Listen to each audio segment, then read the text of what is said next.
أعوذ بالله من الشيطان الرجيم بسم الله الرحمن الرحيم الحمد لله الذي لا يبلغ مدحته القائلون ولا يحصي نعماءه العادون ولا يؤدي حقه المجتهدون الذي لا يدركه بعد الحمم ولا يناله غوص الفطن ثم الصلاة والسلام على أشرف الأنبياء والمرسلين حبيب قلوبنا وطبيب نفوسنا وشفيع ذنوبنا سيدنا ومولانا أبي القاسم محمد اللهم صل على محمد وآل محمد وعجل فرجهم وأحلى بيته الطيبين الطاهرين المعصومين المظلومين لا سيما بقية الله في الأرضين صاحب العصر والزمان خليفة الرحمن إمام الإنس والجان ولعن الله وعداهم أجمعين إلى يوم الدين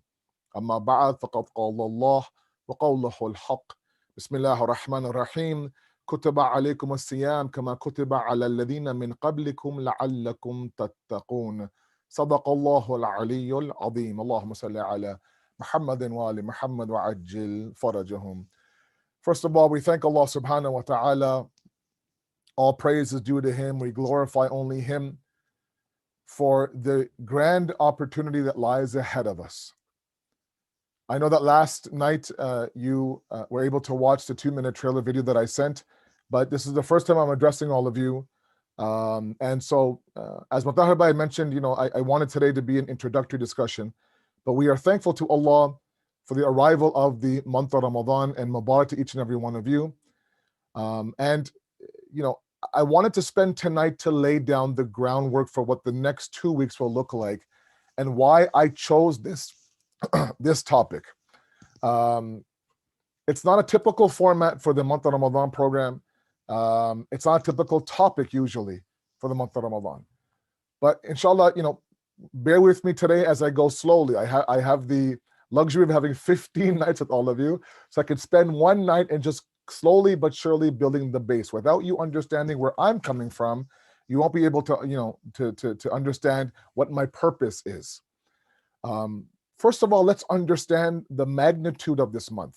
A lot has been said about this month. Last night, Maulana Asad in Urdu had a beautiful lecture on the intro of the month of Ramadan. I'm sure you've been hearing, everywhere on social media, all sorts of WhatsApp videos on the importance of this month. What I do want to do tonight is look at it through a different lens. Let's examine, first of all, one line from the last sermon of the Holy Prophet sallallahu alaihi wasallam, Allahumma salli ala Muhammad wa ala Muhammad, of Sha'ban. Okay, the very famous khutbah that he delivered on the last Jum'ah of Sha'ban, welcoming the month of Ramadan. It is, to me, the most encompassing khutbah that captures the essence of the month of Ramadan. If any of you have a moment, it's online in all sorts of languages. Take a moment and go through that khutbah. In there, he talks about, famously, anfasikum fihi tasbih wa nawmukum fihi ibadah. Your breathing is the tasbih of Allah. Your sleep is worship of Allah. But the line that I want to spend a little bit of time on in the beginning, I'm building up towards my topic to make you understand what I want to achieve and why I want to achieve it. The line is that this is that month, he says, du'itum fihi ila diyafatillah. This is that month where you are invited towards the banquet of Allah, the walima of Allah, the function of Allah, where He is the ultimate host and we are His guests. Now, it's a line you've heard 1,000 times, but I wanted to present it tonight in a little bit of a different dimension. First of all, to be invited by Allah for anything is an accomplishment. Okay. There are some of you who will fast every single day. There are some of you who will finish multiple rounds of the Quran. There are some of you who will maximize the amount of worship in this month. Every mustahab possible dua, right? Dua iftitah from your home, the amal coming up in a couple of weeks, all these things you'll do. Then there are those that fear the month of Ramadan. I kid you not. They actually have this pit in their stomach. While everyone else is, Mubarak and Ramadan Kareem and all these great decor pictures and everything, and they're putting on a good front, yes, Mubarak to you too. Deep down inside, they are scared, afraid of the month of Ramadan. They're not afraid of Allah. They're not afraid of the blessing. They're afraid of themselves. For several reasons. Number one is that fasting is a daunting act of worship. Not everyone can do it. They find fasting to be very, very difficult. A number of emotions come pouring out of you while you're fasting, especially near the end of the fast, right? So you end up feeling anger, you end up feeling frustration, you end up feeling depressed and down, right?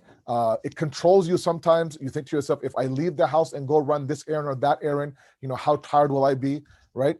You want to rest, but you feel guilty for resting. Right. On top of that, now, especially our women now, a lot of burden of the suhoor, of the iftari, of all that is placed on them. So now they have to put on a brave face, muster up the energy to somehow now make sure their family is fed in the beginning of the day and at the end. It's a lot. It's a lot. In between now, they'll do their best to do as much worship as possible, but in their eyes, it will fail in comparison to everybody else, right? We'll always end up feeling like everyone else is doing more, especially when, all sorts of things are posted on social media. Oh, look what we're doing. And, look at the craft that we do with the kids and blah, blah, blah. And this person, and I think there's a lot of you out there like that, will end up saying that, I'm not doing a fraction of that. And you end up just feeling guilty, guilty, guilty. You end up feeling like, I'm not doing enough.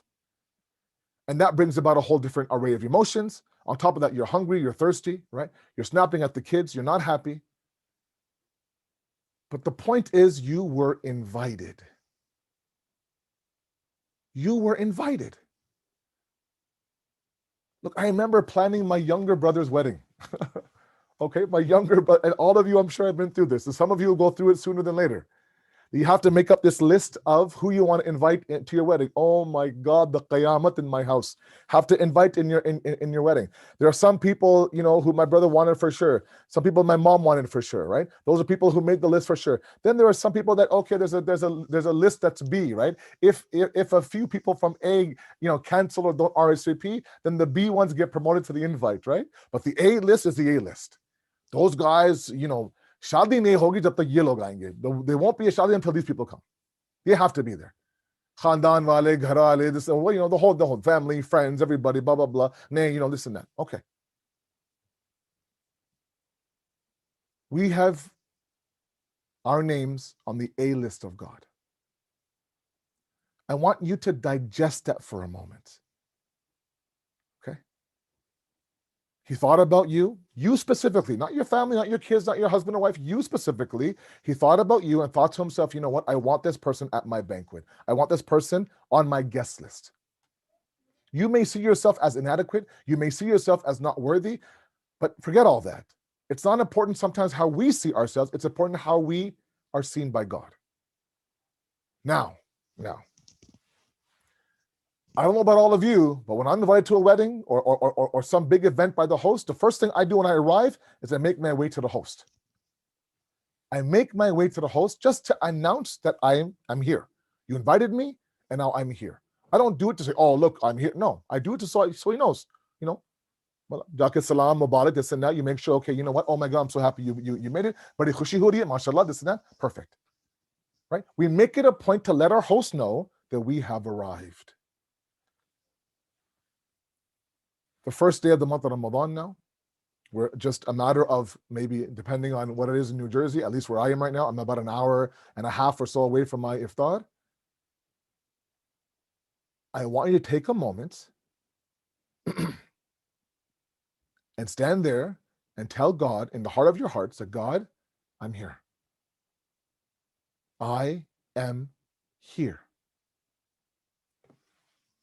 You invited me, I've arrived. Now, when you arrive in the banquet, you look around, you'll notice that this is not a banquet of the infallibles. This is not a banquet of the awliya of Allah. This is not a banquet of the maraji and the fuqaha and those who, mashallah, are the cream of the cream, the pious of the pious. You'll see broken hearts in this room. You'll see scars in this room. You see swollen eyes from crying in this room. You'll see people with triggers and trauma in this room. You'll see people with anxiety, stress, and depression in this room. All invited by God. And all of them now have come to this banquet with the burden of their anxiety, with the weight of their sins, with the shattered pieces of their hearts, arriving in front of God saying, God, I am here, and this is what I have in front of you. This is who I am right now. It's been a very difficult year for me. Hasn't been easy. This pandemic, I really thought, last year, I thought that was the only year that I would go through a virtual month of Ramadan. I couldn't wait for next year, meaning this year to come about, hop on a plane, be there with whatever community I'm with, break some bread, have that amazing chai, some dua iftitah, a few sahri runs. But here we are again in the virtual world, 1 year later. It's been difficult for a lot of people. It's been hard on those who have anxiety. It's been hard on those who are in a very stressful marriage. It's been hard on our elders, our respective elders, the forgotten ones in our community, who would look to the center for their medication. There's one man who told me, Beta, our Shabe Juma programs, our Thursday night programs, was my anxiety medication.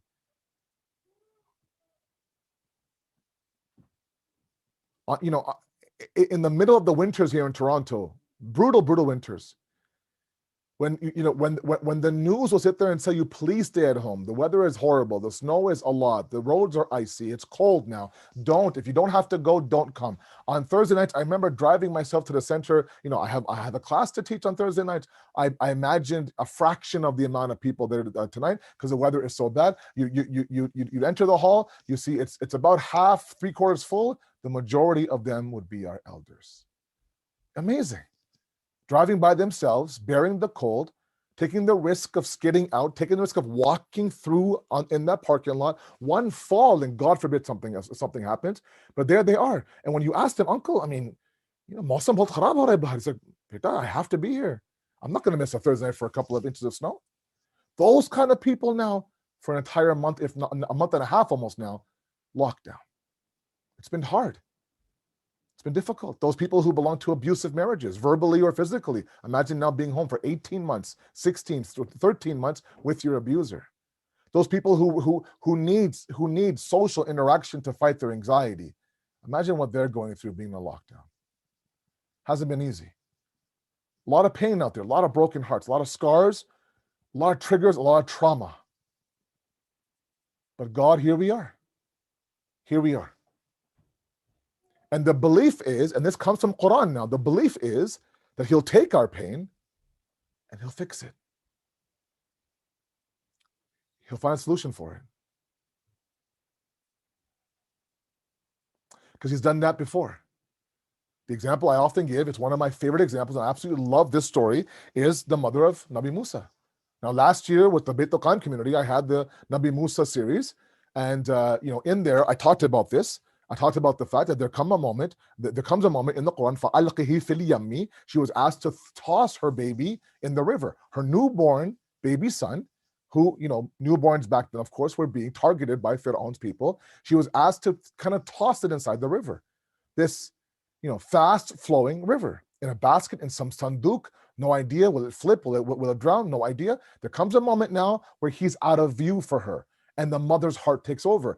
She's about to scream and yell, that's my son, that's my son. And the Quran says, وَرَبَطْنَا عَلَىٰ قَلْبِهَا. Oh my God, so beautiful. Allah says, I grabbed her heart and I strengthened it.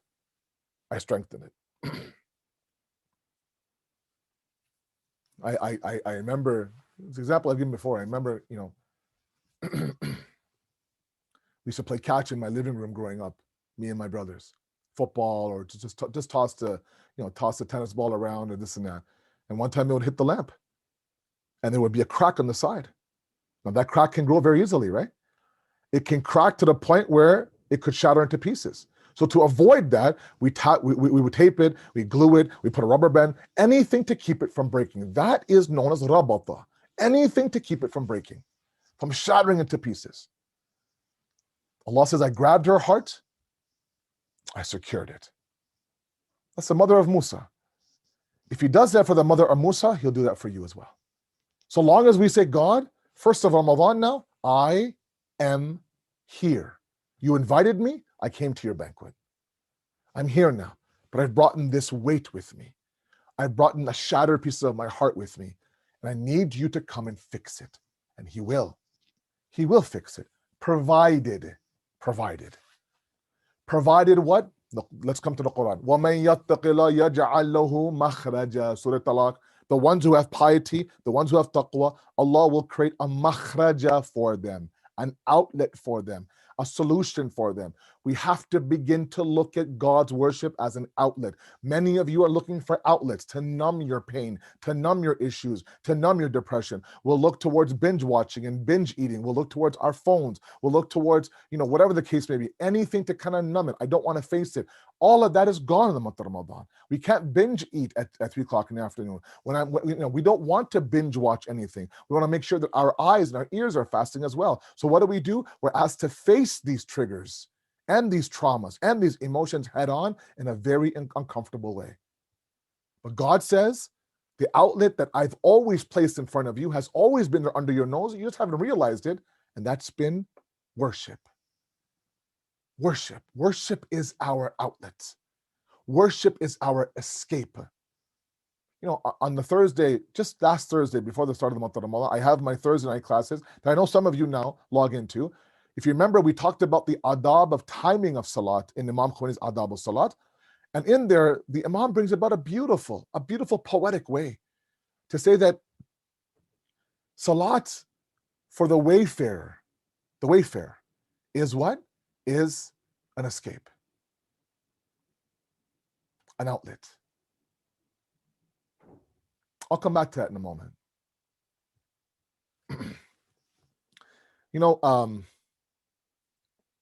In some cultures, the first day of spring is a new year, right? Iran's New Year, Iran's Nowruz, is the first day of spring. In the academic world, the first day of the year is in September. For some farmers, the first day of the year is autumn.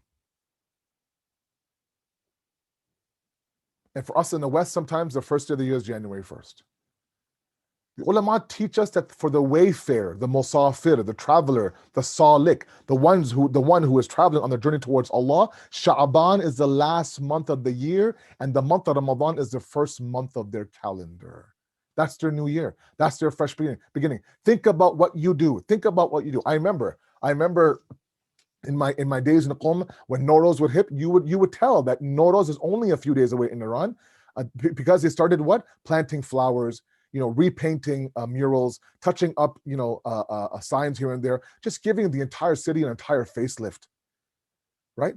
It's spring. It's a brand new day. It's a brand new beginning, right? Let's bring about some color. Let's bring about some change, right? I want you to stop and think about yourself in January when the new year hits. Resolutions and all these promises and all these, it's going to be this year and that year. We even give it a year. It's going to be the year of good health, or the year of good marks, or the year of my wedding, or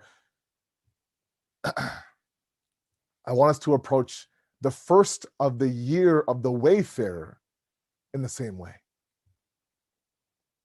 It's a fresh beginning. It's a fresh start. It's a way to kind of put all of that at the gate of Allah and say, I'm ready to begin brand new, to escape from everything. God says now, drown yourself in my worship, right? Drown yourself in my worship. 30 days now, fast. These are mustahab things to do, right? Get up half an hour before the Adhan of Fajr. Make it a family communal event. Why do you think that is? Why is it that he says, "Ma khalaqtul jinni wal ins illa liya'budun"? Why? I did not create the jinn or man except to worship me. Is that worship for him? Of course it's not for him. You know enough to know that it's not for him. That worship is for us. What about that worship? Is that worship supposed to be a burden, an obligation? No, it's supposed to be an escape and an outlet. The example I'll give you is very simple. You have a prisoner. A prisoner inside solitary confinement. Okay? Every day, 5 times a day now, the prison guard comes, opens the prison cell, and for 5 minutes takes him out to the yard. You can have some time in the yard. Feel the breeze, feel the heat of the sun, look around you, be one with nature, be one with your fellow creation. Just for 5 minutes. After that, you go back inside your jail cell. For 5 times a day, precisely, he knows exactly what time every single day. To the point where you would think for a moment that when that time approaches, right, he can hear the walking of the prison guard down the hallway, stomp, stomp, footprint, footstep, footstep. He can hear the jingling of the keys. He's coming, he's coming, he's coming. Then those keys hit the jail cell opens, and before the jail cell could even open fully, you're out the jail cell. You can't wait to just escape from the prison.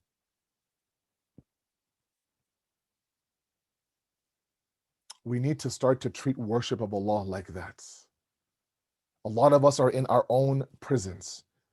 Prison of self-confidence, prison of self-love, prison of self-beauty, prison of stress, prison of a horrible marriage, prison of the fact that, you know what, I'm stressed out at 18 years old. All these prisons, looking for just a breather, a little bit of breeze. Allah says, now just spend 5 minutes, subhana rabbil ala wa bihamdi. That's your escape. Why can't it be our escape? Why is it that we can't, at the time of the Adhan, park our heart aside, put all of our grievances aside, and just for that 5 minutes, close our eyes and feel the breeze of Allah? Is it possible? Sure it is.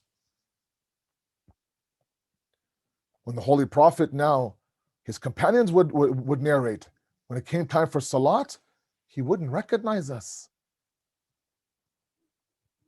When it came time for worship, didn't know who we were. In that discussion of Imam Khomeini's, he includes a little couplet of Rumi's that I want to include with all of you, and then I'll move forward from this. The couplet from Rumi, Mawlavi. He says that the soul is perfect and perfect is its call. The chosen one said, relieve me, O Bilal. Oh, this is so beautiful. I swear to God, it brings tears to my eyes. Relieve me, O Bilal. Who was Bilal for the Holy Prophet? His mu'adhin, the one who gave the adhan. When he's saying, relieve me, O Bilal, he's through the adhan, through the adhan, through the sound of the adhan, I feel relief.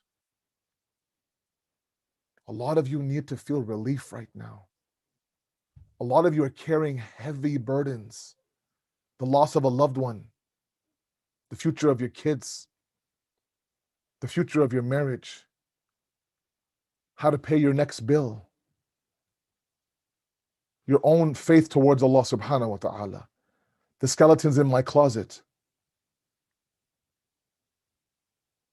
The Prophet is saying that your adhan is my relief, Bilal. Relieve me, O Bilal. We ask Allah, relieve us in this month of Ramadan. Relieve us. وَمَن يَتَّقِ اللَّهَ يَجْعَل لَهُ مَخْرَجًا.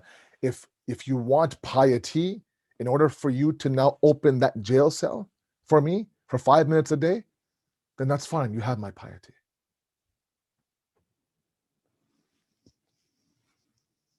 The Prophet wasn't stressed. The Prophet was. The Prophet didn't have anxiety. The Prophet did have anxiety.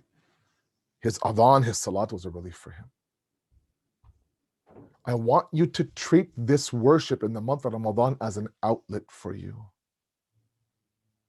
When you're going through your rituals, and everyone has their own personal rituals for the month of Ramadan, certain du'as you recite, certain Quran you recite. If you do nothing at all, and just try to fast to the day without blowing up, without this and that, that's fine. That's fine. Allah subhanahu wa ta'ala is always about small and consistent and not large and inconsistent. All of you know the importance of this dua and that Quran and this juz and this madhab. That's been said to you 1,000 times. I want you to look at worship as an outlet. Now, how do I get there? How do I use worship as an outlet and not a burden and drag myself to the musalla? Why is it that I don't feel that, but relieve us, O Bilal? I don't feel like that, Asad bhai. Not for a moment. Right now, I'm grudging this month. It's I'm dreading it. I don't want to face it. And while there are several reasons for it, The one reason that is a segue to my topic is God. Is God. We have to rebuild the structure of God inside of us. Sometimes what's harder than rebuilding a building, what's more difficult than renovating, is to tear it all down, and vice versa. Imagine now, you walk into a home now, you buy a home now, you think to yourself, okay, this house is not bad, but there's a lot of problems in it, I mean, you're talking about, a heavy amount of renovations. And you keep doing, and it seems like when you fix one part of the house, the other part of the house gets worse somehow. Until someone comes and says, you know what? Just start from scratch. Just start from scratch. This building is barely holding on. It's not even on a proper foundation, right? It's going to keep, it's going to keep getting ruined and ruined. Just start from the beginning. Sometimes what's required is not renovation. Sometimes just let the house go. Either get a new house or rebuild one on top of the old one. There's a lot of my youth out there that don't understand the need for religion. So a lot of my young guys out there, either subconsciously or either internally, or they don't want to mention because it's blasphemous. They don't get God. They don't understand God. And without God, without a proper base and foundation of God and religion, I don't know how one lives in this world. Call me biased. I stop and I think to myself, how do you fathom a pandemic? How do you fathom, let's say, for example, the tyranny and the oppression and the hunger and the evil in this world? Just 2 weeks ago, I had a 45-minute talk with a Sayyid Shia boy who sat there and he says, look, please, pardon my tone, Asad bhai, but I'm fed up. And I'm fed up with God. That, you guys, and he's talking about me, right? You guys claim that he's omnipotent, he's all powerful, he's all good, and yet there's so much evil in this world. And the one remaining debate that the atheist has against the monotheist is, the problem of evil in this world. And if my parents out there think for a second that, my kids' iman and my kids' faith is strong to the point that they can understand why there's so much evil right now in this world and where's God and all this, and they can answer that aram se without any problems, I think you might be in for a surprise. Because without God, none of this makes sense. To simply chalk it up to an evil, power-hungry human, fine. But without God, it doesn't make sense. Without God, a pandemic doesn't make sense. And when things don't make sense, they're not handled properly. You only end up arriving at the banquet of Allah when you believe in that banquet. When that becomes your foundation. Once that foundation is strong, anything you build on that foundation, you can go 20, 30, 40 stories high. That building isn't going anywhere. But if that foundation is shaky, if that foundation is built on inherited religion, look, we've inherited our height, our blood type, our eyes, our skin color, our last name from our parents. We've also inherited our religion. Sorry. And right now, we don't need religion that's inherited. We don't. We need religion that makes sense. We need to move from the inherited religion to one that actually makes complete sense.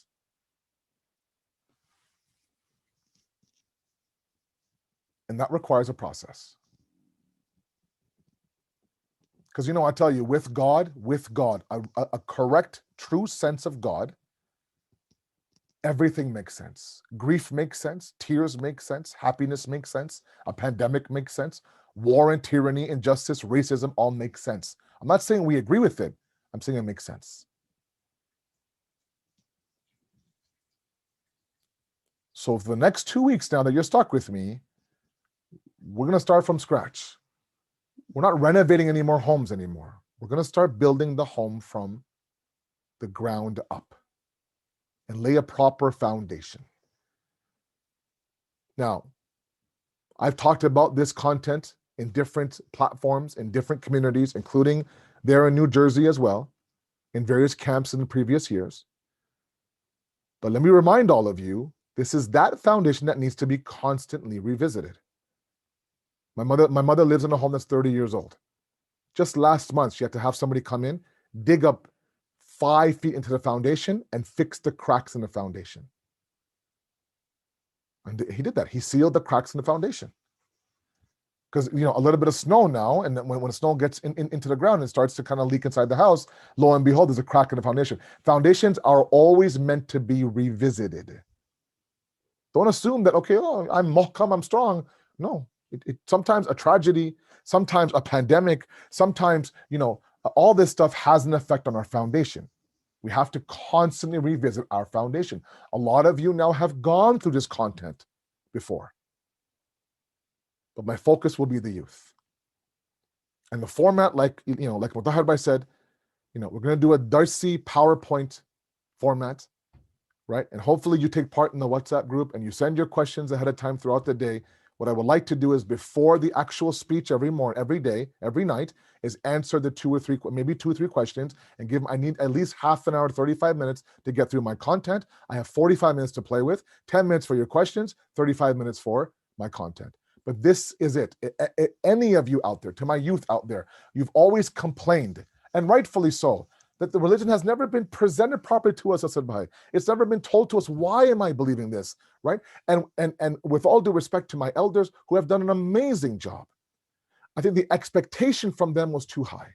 They never came from an environment like that. They came from, look, whatever you inherit from me, you take. You believe blindly. Close your eyes and do it. Eventually, it'll make sense. And for many of you, many of my elders, it made sense eventually. The problem is in today's youth, it's not making sense.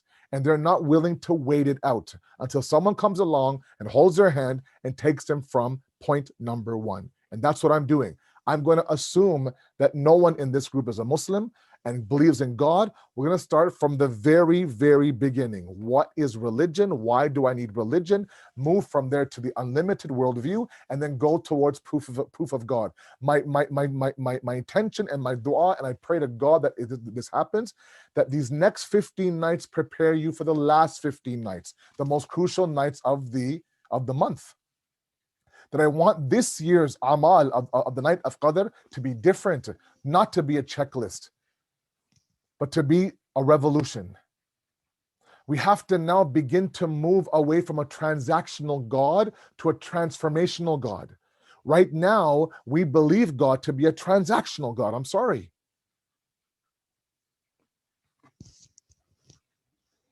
What do you mean by that? I'll tell you what I mean by that. We live in a consumer-based world. And business used to be a product business. Now it's a people's business. As long as I make my customer happy, they'll keep coming and buying from me. So I'll go online and very easy. I'll pick a size, I'll pick a color, I'll pick, if I have the right membership, it'll come tomorrow to my house. Perfect. Add to cart, buy now, boom, 24 hours, it's at my door. If it's the right size, the right color, if it's on time and delivery, I'm happy. I'll keep buying from you, keep buying from you. But when you start to slack, when the color is wrong, the size is wrong, it came 1 week late, then I'm going to start to think, you know what, I'm going to stop buying from you. I'm going to go somewhere else. I'm going to tell everybody else who listens, don't buy from these guys. They don't have their stuff right. And that is a transactional relationship with me in the business. We take that and we apply it to God. Some of us do, at least. God, this is my dua. And, I need this done in this way. 1, 2, 3. And so long as God delivers 1, 2, 3, I want to marry this boy. I want a summer wedding, and I want our first child to be within the first 2 years of marriage. Okay. And you marry the person you want. Summer, lavish, outdoor, nice, like tulips and roses, the whole 9, and the ice sculpture of a dove for some reason. It's all there. And within 2 years now, you have a newborn. And oh my God, it works. So what do? You keep praying to God. You keep buying into that company. Until what happens? Until you don't get the color you want. You gave me a son now I want a daughter. Now you're pregnant, you can't wait. 1 boy, 1 girl. It's perfect, right? We can just finish the 2 kids. Congratulations, you're having another boy. Whoa, wait a second. I didn't ask for a boy. I asked for a girl. Give it back. Oh, you can't give it back. But God, I asked for a boy. I asked for blue in the shoe color. You sent me yellow. What do? You return it. The nasty review on site. And you know what? I'm not going to buy from you again. And we apply that to God. God becomes God prime. It's not what I wanted, God. Right? And the whole idea of a transformational movement is gone and a transactional one comes about. God, so long as you fulfill my transaction, we're good. You make sure that, my salad has no croutons in it, I'm good. You make sure that my dressing's on the side, we're good. If you mess up time and time again, I will stop eating here. Okay? We apply that to God. God, I'm asking you A, B, and C. Make A, B, and C right. Everything's fine. If it doesn't happen, I have to move on. When in reality, God has to be seen as a transformational entity in our life. The process of asking God alone is half the battle. Our hadith says what? That half of the answering of dua is the dua itself. Oh, what a beautiful hadith. Half of the dua is the dua itself. What does that mean? Look, I've called companies and I've gone through their phone tree. Press 1 for this, press 3 for that, press 5 for this. You want to throw the phone across the room, man. When you finally get to a live voice, it's some random dude in accounting. I'm like, no, I'm looking for tech support. No, sir. You have to go back inside, pick, press 7338 #0*, and then you'll get to some guy. I went, okay, fine. I get there. After 10 minutes on the phone, I finally get to somebody. Are you tech support? My modem isn't working. And then you wait for those words. What words? He says, yes, sir. I can help you with that. You're like, oh, thank God. Half the battle was to find the right person. I went through hoops and loops and God knows what else, but I got you finally. Great. This is my problem now. Perfect. He'll say, look, it'll take me a week to swap out the modem. For the next week, you might have choppy internet. No problem. I'll deal with that so long as I spoke to the right person and I put it in my request. The process now is going through. That's fine. I'm way ahead of the game than I was yesterday when I was trying to jump through hoops and I got to some random guy in accounting. Asking God is the process. You found the right source to ask. Let the process do its course, man. Let him do what he does best. We have to move from worship being transactional to transformational. Our du'as are like that. Our worship is like that. If we don't get what we want, the worship is useless, the du'a is useless, and now the beloved God becomes useless in our eyes. Where exactly is that gonna, where will we use worship as an outlet? This is the month to do that. Slowly, but surely, examine yourself. Go with me. I will go very slow every single night. Stuff that you have in the back of your mind, that's fine. You can hear it 1,000 more times, no problem. The stronger you hear it, the more you hear it, the stronger it becomes, inshallah. Okay? So we will start that tomorrow night. I'm going to pause here now and give 10 minutes or 9 minutes for any questions that somebody might have. By all means, you can go ahead and ask questions. I don't know, Mutahaba, you want to open up the, do you have any questions on your on the YouTube link or in the WhatsApp group? By all means, Bismillah, please. Thank you so much, Maulana. That was an amazing introduction. Looking forward to the rest of the program, inshallah. So we do have about 2 or 3 questions here. Let me see if I can get that in time. So first one is, when you say worship as an escape or exit strategy, does it mean just namaz, reciting Quran, du'as, or is it more than that? Great question. Great question. So what I mean is that we see the idea of turning towards God in any fashion as my outlet. Yes, sometimes sitting on the musalla, facing qibla, having that moment now where everything else is off, nothing, even if the phone rings, you don't run to it because you're in salat. You are at that moment where, yes, you are escaping everything else. So those acts of worship have a better route of escape than others do. But in general, finding your outlet through God. Have we ever tried it? Otherwise, it just becomes an obligation, a burden, dragging yourself. Fine, take namaz pali, okay, happy? Now you move on. Doesn't work like that, right? It was always meant to be an escape. Relieve us, O Bilal, inshallah. Subhanallah. Thank you. My second question I have here is this person asking, I'm an older person in age. Rebuilding relationship from scratch with God will be difficult. Any suggestions? Yeah, I'll tell you, God understands everyone's path, okay? So if you are older and maybe you don't have the himmat, trust the fact that وَالَّذِينَ جَاهِدُوا فِينَا لَنَهْدِيَنَّهُمْ سُبُلَنَا. God says, you struggle in my way. Just take the first step. I will open up the doors for you. You may think it's a struggle. Give me a couple of nights. Just give me your time for a couple of nights. I guarantee you that you'll be revived and you'll feel, you'll remember your Giovanni all over again. And this idea that I can't will turn into I will. But trust the fact that God sees your efforts. He's bound to say, look, you took one step towards me, I'll take 10 towards you. You'll have the himmah. Don't worry. Trust me. Inshallah. Great. That's good. And another question here about the youth we have here in this time of that we are locked up with home due to pandemic. What would you suggest the youth to make the best in this Ramadan? That's a good question. You know, a pandemic Ramadan, you know, I mentioned this last year in my intro. You know, I think we've kind of been accustomed to life in a pandemic world. I know that, you know, in the US, it's a little bit better. Your vaccine rollout has been a little bit better, depending on the state, but we are a mess in Toronto right now. We are locked down. My kids are home. And we are the highest numbers we've had since the pandemic started.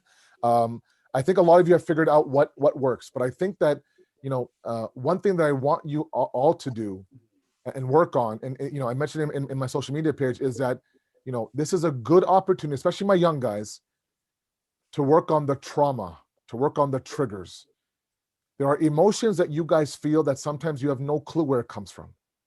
And because you're not able to understand where it comes from, every other month of the year, you drown it in food, in video games, in your phone, in, I don't know, binge watching, right?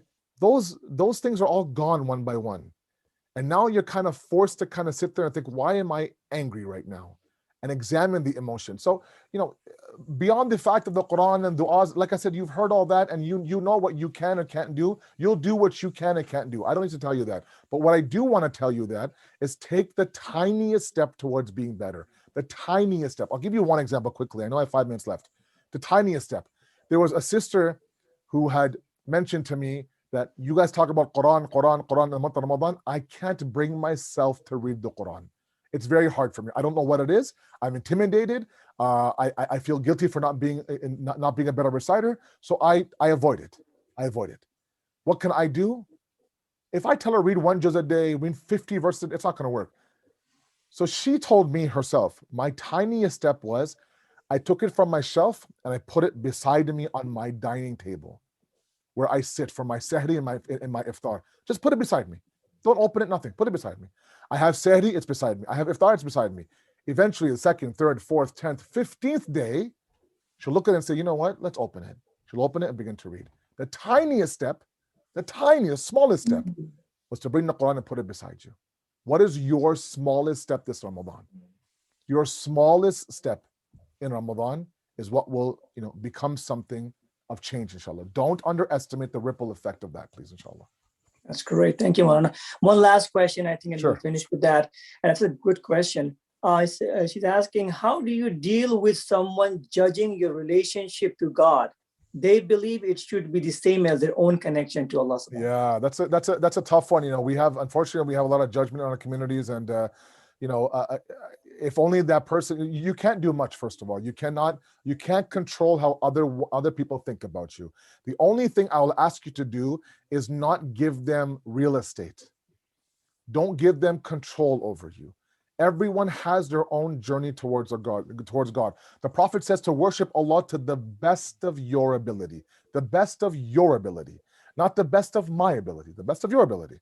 He knows what your ability is, right? I talk about capacity everywhere I go, right? God knows how much you can or can't do. Work within that. Unfortunately, you know, hopefully, you know, if, you know, as people grow towards Allah, they become more tolerant, right? Sometimes those who claim to be religious are sometimes the most judgmental, unfortunately. And I wonder, where's that worship going, right?